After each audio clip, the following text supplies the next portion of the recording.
news because I've already introduced myself earlier on. It's not possible for me to reintroduce myself again. So we will just have to apologize for any...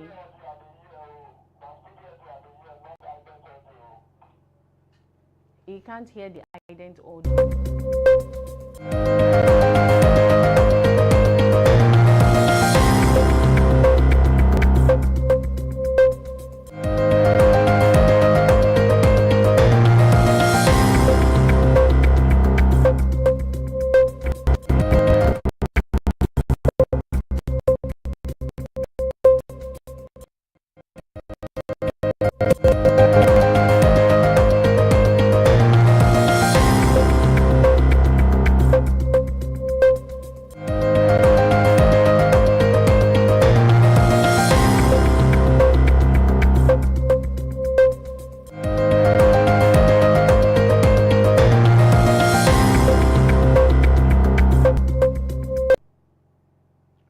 Apologize for technical hitches.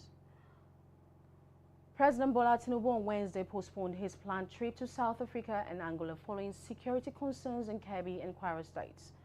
The president has been scheduled to depart Abuja for the 20th G20 summit in South Africa before proceeding to Luanda for the 7th AU-EU summit.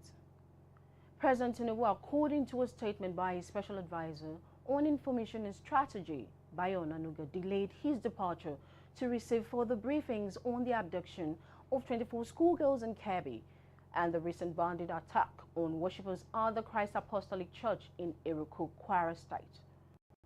The president also ordered the deployment of additional security personnel to Iruku and wider Giti local government area of Kwara State at the request of Governor Abdurrahman Abdurrazak. Onanuga stated that Tinubu is awaiting reports from Vice President Kashim Shettima, who visited Kebbi on his behalf, as well as from the police and the Department of State's services. The president also directed security agencies to intensify efforts to rescue the abducted schoolgirls and ensure their safe return. Also, on issue of insecurity, Vice President Kashim Shettima has left Abuja for Kebbi State on the directive of President Bola Tinubu to meet with state authorities and families of the schoolgirls abducted from Government Girls Secondary School, Maga. Shettima, while in Kebbi, will hold separate meetings with Governor Nasir Idris, traditional rulers, security chiefs, and parents of the victims. He is expected to deliver President Tinubu's message, assuring residents that the federal government is working to ensure the quick and safe release of the abducted students and improve security in schools nationwide. According to the Vice President's spokesman, Stanley Nwocha, Shettima traveled with the APC National Chairman, Professor Nentawe Yewata, the Minister of Humanitarian Affairs and Poverty Reduction, Dr. Bernard Doro, the Minister of Women Affairs, Iman Suleiman Ibrahim, and NEMA Director General Zubaida Umar. The visit follows Monday's attack in which gunmen invaded the school, kidnapped 25 girls, and killed the vice principal. On a sad note, several soldiers were injured after terrorists ambushed troops deployed to rescue kidnapped schoolgirls in Kebbi State. The attack occurred less than 24 hours after the Chief of Army Staff, Lieutenant General Wahidi Shaibu, ordered an intensified round-the-clock operation to locate and free the abducted students of Government Girls Secondary School, Maga. Shaibu had directed commanders to act decisively on credible intelligence, stressing that the mission was both a professional duty and a matter of national urgency. He urged the troops to sustain day and night pressure on the bandits until all victims are safely reunited with their families. The ambush left several soldiers wounded, with video footage showing injured personnel awaiting medical attention. An operational vehicle was also riddled with bullets during the attack, highlighting the intensity of the firefight. Also, on the issue of insecurity, wives of Nigeria's service chiefs gathered in Abuja to meet with First Lady Senator Oluremi Tinubu amid rising security concerns in the country. The meeting followed the abduction of 25 students in Kebbi State and the killing of Vice Principal, prompting calls for deeper support and commitment for families of security personnel. Senator Tinubu urged the women to play an active role in supporting, while highlighting the sacrifices and responsibilities involved in the collective fight against insecurity. We have more on this report. First Lady of Nigeria, Senator Tinubu, has urged renewed commitment in the fight against insecurity as she met with the wives of service chiefs in Abuja. Expressing sorrow about the adoption of 25 students in Kebbi State and the killing of a vice principal, she called for a minute of silence and encouraged women to fully support their husbands as the nation confronts rising security challenges. Just a sense of mixed feelings with what is going on in the nation right now, especially with the adoption of girls from government college from Kebbi, and then the passing of the vice principal. The wife of the Inspector General of Police, Elizabeth Egbetokun, praised the First Lady leadership, noting that her guidance continues to inspire women across security agencies. I wish to express our deep appreciation for the privilege of being received by you today, ma'am. Your leadership, Your Excellency, continues to inspire women across Nigeria, and we are grateful for the guidance and support you extend to families of the armed forces and security agencies. In a separate ceremony, Senator Tinubu was decorated as a Grand Matron of the Road Safety Special Mission. She called for stronger interagency collaboration and wider use of technology to reduce road crashes, especially during the festive season. I believe that our roads has to be pliable and good enough to avoid accidents. And I also believe that what are we doing with speed limits? Are people complying with that? Because we don't want to see accidents on our roads. We commemorated the road traffic crash victims Remembrance Day, and we continue with activities throughout this week. She emphasized that a collaborative approach combining family support, professional commitment, and technological innovation is essential to building a safer and more secure Nigeria for all citizens. The Senate has also condemned the recent abduction of students in Kebbi State, warning that the incident underscores the deepening vulnerability of schools across the country. Lawmakers said the attack reflects a broader breakdown in security measures meant to protect children, prompting renewed calls for urgent government action and a significant boost in military manpower to confront rising threats. We have more on this report. The Senate on Tuesday raised alarm over the worsening insecurity in schools following the recent abduction of students in Kebbi State, calling for an urgent expansion of Nigeria's armed forces to confront the escalating threat. The matter was brought before the chamber through a motion by Senator Abdullahi Yahaya of Kebbi North, who warned that the increasing attacks on schools had severely undermined public confidence. This kind of terrorization of our students, our children, must stop. Lawmakers who contributed to the debate expressed outrage over the recurring kidnappings, questioning why funds earmarked for school security continue to yield limited results. We must emphasize the issues of religion and ethnicity while dealing with matters of insecurity. I believe that with a lot of money, funds, and resources going into our armed forces, we should be asking for better outcomes. We have to ask the military. We give them the support they need. Let us ask them whether they can win this war. I believe that the security agencies should deploy technology.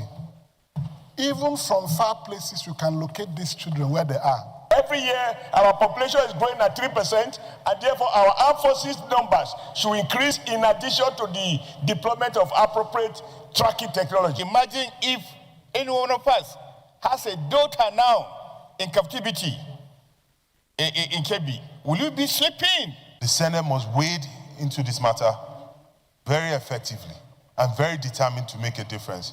Presiding over the session, Senate President Godswill Akpabio condemned the resurgence of school abductions, recalling the 2014 Chibok incident, and warned that Nigeria's security situation was once again drawing global attention.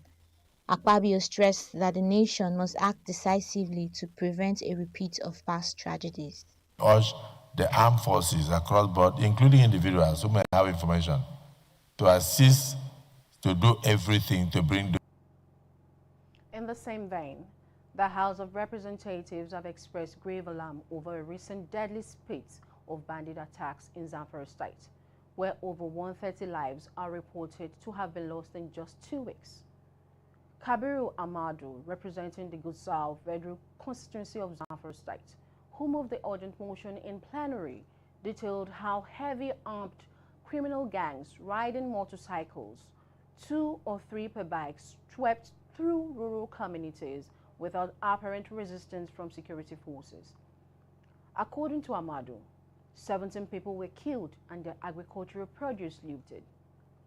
He said similar massacres followed in Topa on the Mogami ward, where 14 people died, and the Ungoro Malemi and Gida Maza communities, where 18 were murdered.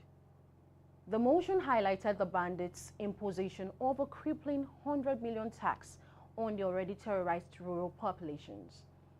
In response to the motion, the House directed the Minister of Defense and all service chiefs to lead a major coordinated security operation to neutralize the bandits. Committees on defense, the Army, the Navy, the Air Force, national security and legislative compliance have also been mandated to oversee strictly the implementation of the House's resolutions. The security crisis has prompted criticism from communities and analysts who warn over deepening humanitarian emergency. With families destroyed and people displaced, the violence is not only a security threat, but also a basic scarcity of food security. Away from insecurity, the House of Representatives has warned top officials of key agriculture agencies to appear before its probe into the alleged misuse of 1.2 trillion naira in intervention funds or face arrests. We bring you more in this report. Lawmakers have threatened to issue arrest warrants for the head of Bank of Agriculture and Agricultural Research Council of Nigeria after they repeatedly failed to appear before a House probe into the alleged misuse of 1.2 trillion naira in agricultural intervention funds. The chairman of the House Committee on Nutrition and Food Security, Chike Okafor, said the agency's excuses were unacceptable and warned that they must appear at Wednesday's hearing or face parliamentary sanctions. A series of letters and invitations sent out to the following: Bank of Agriculture, Agricultural Research Council of Nigeria, and the National Agricultural Land Development Authority, NALDA, to appear before the last 2 hearings of this committee were met with either no response or very flimsy excuses for non-attendance. This is totally unacceptable. At the hearing, lawmakers also queried Prospect Microfinance Bank over conflicting figures in its record, while the National Agricultural Seed Council was cleared of any involvement in the program. Also from the Green Chamber, the House of Representatives has launched a fresh investigation into the widespread abandonment of federal government properties across the country, raising concerns over the growing loss and misuse of national assets. The probe aims to uncover the true condition, ownership status, and management history of these properties as lawmakers push for stronger accountability and improved recovery efforts. We'll be going on a short break now. Please stay with us.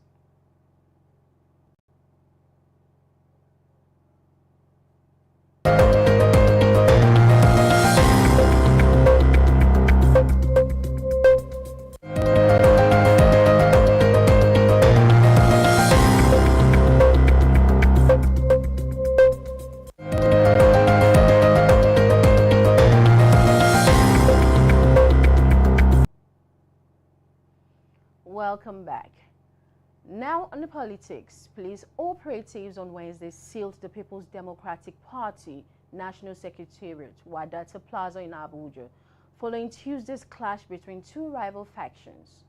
The confrontation involved supporters of the factional PDP national chairman, the Kabiru Turaki-led group, and those loyal to the FCT minister Nyesom WIKE. An uproar erupted during the incident with Oyo State Governor MAKINDE and his Bauchi State counterpart, Bala Mohammed, reportedly tear-gassed. By Wednesday morning, police officers had set up barbed wire barricades to prevent access to the premises. No factional leader was sighted at the Secretariat, though a few policemen remained on guard. Supporters of the Kabiru Turaki-led faction openly opposed the police decision to barricade the facility. In a related development, the Independent National Electoral Commission has rejected a correspondence signed by the acting chairman of the Samuel Anyanwu faction of the People's Democratic Party, saying it failed to meet the requirements of the law. Recall that Mohammed and Anyanwu had written to the commission seeking to postpone the Ekiti governorship primaries due to what they called logistical reasons. The letter dated November 6, 2025, titled Postponement of PDP Ekiti State Congress Governorship Primary, said a new date will be communicated to the commission. It will be recalled that the Ekiti governorship primary was earlier conducted by a faction of the party on November 8, with Dr. Wole Oluyode emerging as the winner, having polled 279 votes to defeat Funshaw Agent, who scored 239 votes, and Fumilayo Ogun, who scored 17 votes. Responding to the correspondence from the PDP, INEC, a letter addressed to the National Secretary of the party with reference number dated November 10, 2025, stated that the request for a new primary election was rejected. The INEC letter invalidates the position of Mohammed as acting national chairman of the party. Meanwhile, the All Progressives Congress has slammed the People's Democratic Party factional national chairman, Tanimo Turaki, for calling on foreign powers to intervene in Nigeria's politics. APC spokesperson Felix Morning says Turaki's appeal amounts to inviting a foreign invasion and threatens national security. The ruling party accuses him of escalating the PDP's internal crisis and urges the international community to ignore the call. Also reacting to the leadership crisis in the PDP, the Social Democratic Party has condemned Tuesday's crisis at the People's Democratic Party's National Secretariat in Abuja, describing it as a dangerous act that undermines democracy. In a statement on Wednesday, the SDP National Chairman Shehu Gabam said attempts to suppress dissent erode public confidence and weaken the rule of law. Gabam criticized security agencies for allegedly harassing political opponents instead of protecting citizens, warning that such actions fuel fear and damage trust in national institutions. He also cautioned against using constitutional processes to silence opposition, recalling similar disruptions previously faced by the SDP. Gabam appealed to President Tinubu to uphold democratic values and foster unity in the face of rising national tensions. In another news, Kano State Governor Abba Kabir Yusuf on Wednesday presented a 1.368 trillion naira appropriation bill to the state's House of Assembly. The proposal allocates 68%, that is 93.4 billion naira to capital projects and 32%, that is 433.4 billion naira to recurrent spending, marking one of the state's highest capital commitments in years.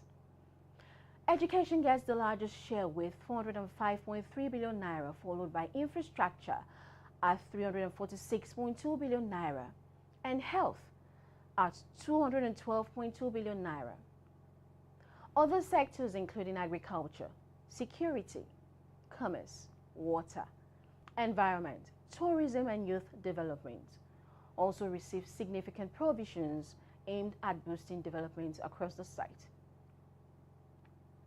Governor Yusuf described the 2026 budget as a realistic plan focused on human capital, welfare, and long-term growth. He urged lawmakers to speed up its passage to ensure timely project delivery and effective service implementation. The 1.368 trillion naira proposal is the largest capital-heavy budget ever presented by a northern state. The submission follows a formal notification earlier in the week, which the Speaker Jibril Falgo acknowledged in line with constitutional requirements. On a sad note, the Senate has announced the death of the senator representing Enugu North Senatorial District, Okechukwu Ezia. In a statement on Wednesday, Senate spokesperson Adeyemi Adaramodu said the lawmaker died at a private hospital in Lagos on Tuesday after a brief illness. Ezia, elected in 2023, was an active voice in the 10th Senate. He previously chaired the Committee on Ethics, Privileges, and Public Petitions, and later served as vice chairman of the Committees on Housing and Urban Development, Cooperation and Integration in Africa and NEPAD, and Culture and Creative Economy. He sponsored key bills, including the establishment of the Federal College of Agriculture, Adani, and the bill seeking the creation of Adada State. He also moved motions on security, including a call for a military base in Uzos-Uwani to curb bandits' attacks. The Senate extended condolences to his family, constituents, and the people of Enugu State, praying for his peaceful repose.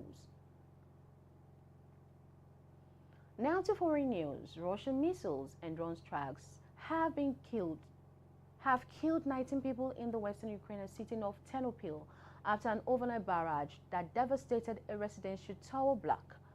The attack, which officials said involved more than 470 drones and 48 missiles, tore away the upper floors of the building, sending black smoke into the sky as flames burned through the haze.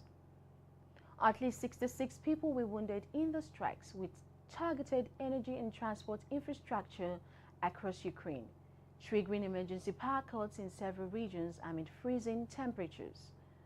Authorities warn that more residents may be trapped under the rubble as rescue teams continue searching the destroyed building. President Volodymyr Zelensky confirmed the multi-story residence structures in Ternopil had been hit, condemning the assault as another example of Russia's brazen attacks on civilian lives, insisting that effective sanctions and increased support were essential to stopping the nearly 4-year-old war. The region impact of the strikes extended beyond Ukraine, with neighboring Poland temporarily closing the Zizor and Lublin airports to safeguard its airspace. The precautionary move highlighted the growing security concerns in NATO member states bordering the conflict zone, while the incidents underscored the wider implications of Russia's escalating area campaign. The United Kingdom has called for deeper region security and political cooperation to confront the escalating threat of terrorism in West Africa and the Sahel. At a United Nations Security Council meeting, UK Charge Ambassador James Kariuki raised concern about the growing operation of Islamic State and Al-Qaeda affiliates across the region and their increasing impact on civilian populations. The UK envoy also highlighted the importance of regionally led security efforts, including plans for a standby force for rapid deployment, the Multinational Joint Task Force, and ECOWAS's counter-terrorism strategy. Reaffirming the UK's commitment to African-led initiatives, Kariuki outlined current support programs such as funding and training for Nigeria's National Counter-Terrorism Center and the Regional Intelligence Fusion Unit, which assists the Multinational Joint Task Force. Kariuki also urged governments in the region to choose their security partners carefully to avoid worsening existing threats. West Africa and the Sahel have experienced a sharp rise in jihadi violence over the past decade, with Mali, Burkina Faso, and Niger most affected, resulting in thousands of deaths, repeated attacks on civilians and aid workers, and mass displacement across the region. Christina Chikeze is standing by for sports news. Hello, Christina.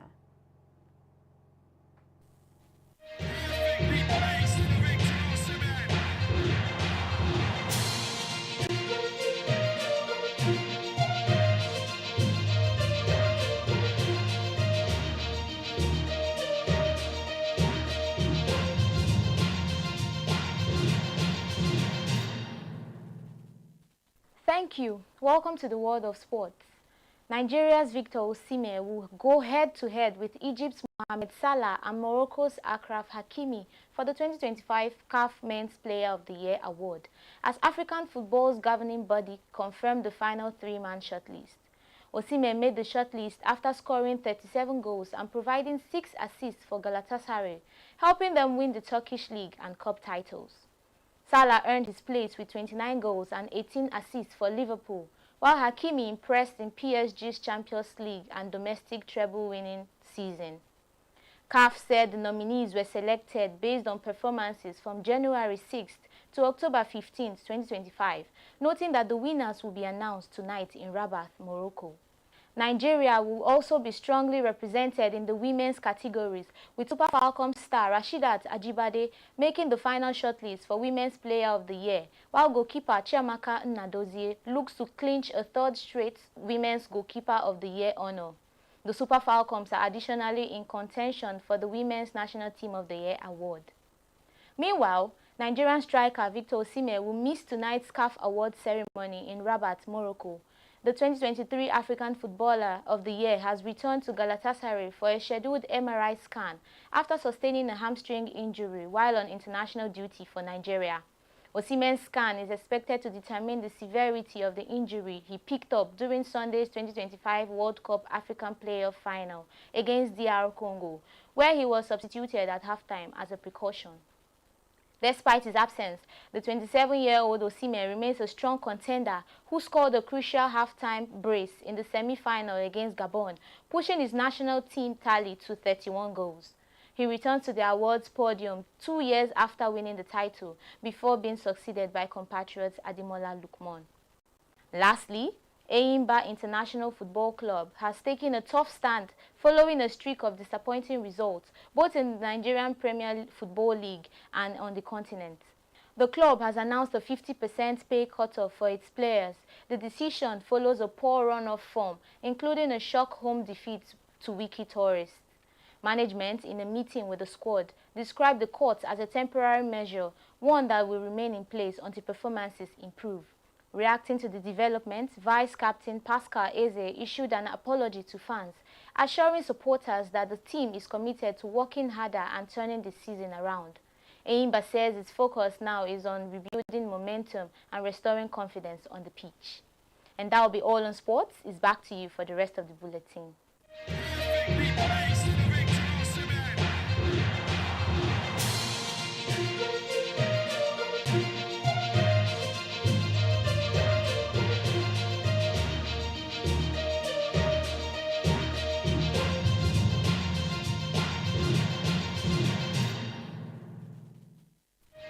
With that will be all on this bulletin.